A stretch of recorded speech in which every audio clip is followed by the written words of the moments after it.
Mindfulness is learning to pay attention to the present moment. Trying not to focus too much on the past or future events. Using the breath as a way to calm the heart rate or calm an anxious, nervous feeling, or even just being able to use the breath and the practice to identify emotions. Meeting yourself wherever you're at, and then that spills out over the edges of the practice into how you're relating to other people.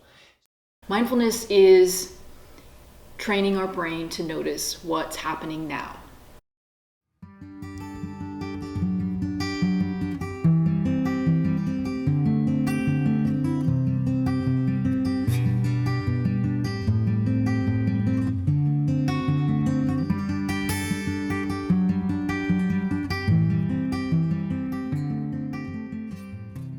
So my name is Denise Bears, and I'm the founder and the executive director of Shanthi Project. Shanthi Project is about 6 years old. Started teaching one group of boys in Northampton County Juvenile Justice Center in the treatment unit. From there, it just grew to teaching all of the units in juvenile treatment and also moving to the prison. Our program is based on mindful schools. We've taught mindfulness programs in classrooms, and most recently we've taught to emotional learning support classrooms. Through seeing children that we know were victims of abuse themselves be incarcerated for behaviors that were caused by unresolved trauma, we felt as though we needed to find a way to reach children before they got to that point. We decided to move ahead with a series of in-class mindfulness sessions that would help with self-awareness. We pay attention to experiences and learn to respond instead of react.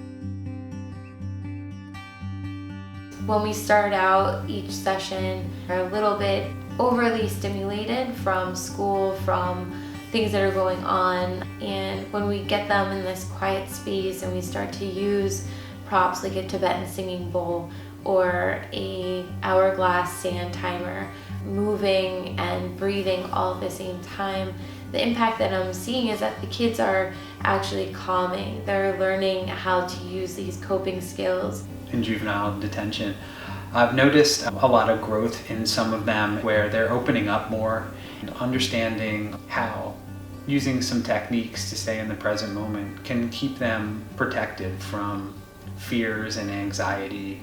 They are in the driver's seat for how they're responding to our ever-changing world, and in that way they're empowered to stay in charge of what kind of an experience they have.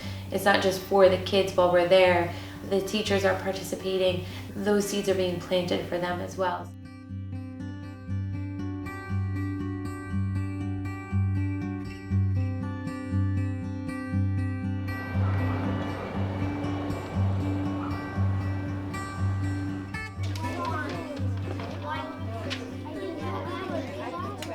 I am a first grade teacher at Fountain Hill Elementary School, and we had the opportunity to have the Shanthi program in our classroom for the last 8 to 10 weeks. I think many of my students really bought into the program. They were able to reflect on their emotions. Their acts of kindness have really grown, and how they treat each other, less problems on the recess yard, and the language they're using when we're walking in the hallway, they're asking each other, are you being mindful? Can anyone share something about Miss Ernie talks a lot about mindful walking? That has really helped this class. Okay. Kevin? Walking quietly down the hallway. Walking quietly down the hallway. Kira? Walking in a straight line. In a straight line. Jarrell? The self-awareness is a big piece. The students are actually now paying attention to their thinking before they're acting. When you do mindfulness, you are relaxed and getting out your madness. What do you mean by that? How do you do that with mindfulness?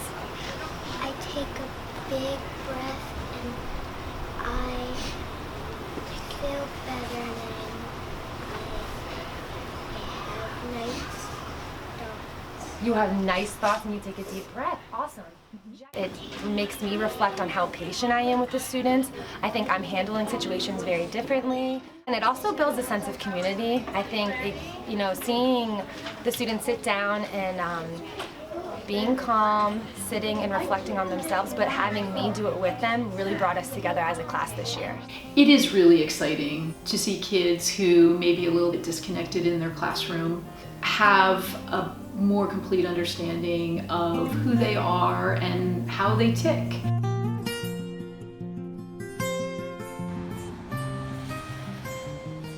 We had a pilot project go into one of our schools. I had a lot of professionals telling me that mindfulness yoga really helps with the kids that they work with. I got to be honest, I was kind of skeptical in the beginning, but after practicing for a little while, I got to tell you, it really does help.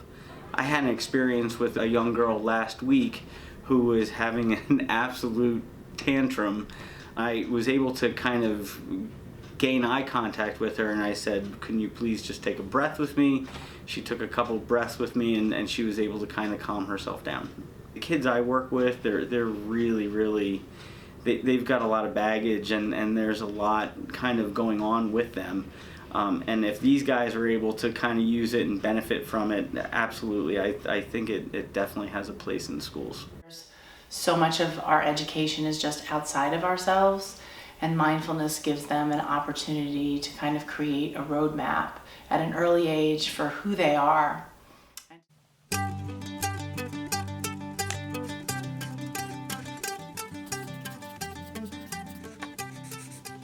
Each one of the projects in the prison and the schools started with a small pilot program. We saw resilience as a building block. Things like self-control and emotional reactivity.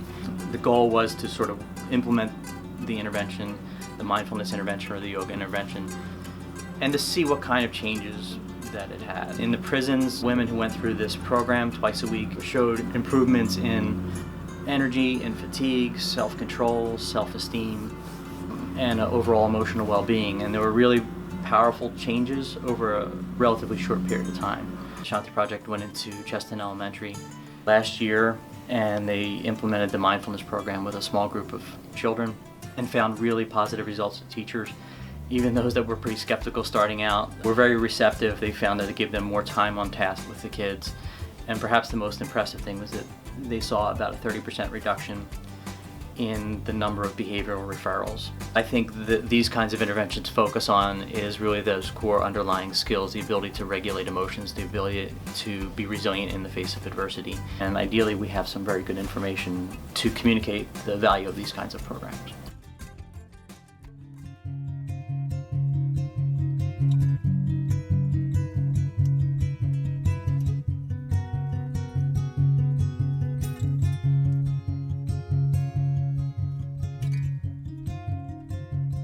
Nothing's a panacea, a fix-all or a cure-all, but self-awareness is pretty close. Emotions are not something to be fearful or ashamed of, but it's something that we all have. If you think about that voice in your head that is always talking, looks at yesterday with regret or remorse, looks at tomorrow maybe with some fear and some anxiety.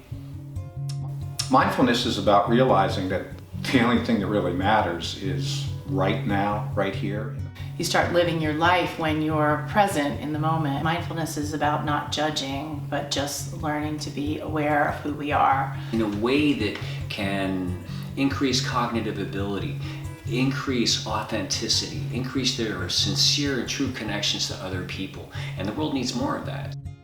We all start to realize these common, universal human experiences, that we can be hard on ourselves, that we can feel negative, that we can feel guilt, but also that we can have positive experiences. The world around them doesn't have to be this negative and tough place. They can learn to grow with the ups and downs, and knowing that that's part of being human. We all have the same feelings about how our lives have been and how we behave in the world. And mindfulness gives people hope that when they have more awareness, they can be different in the world. They can make choices that are different. They can forgive the things that they need to move on from and be different in the world.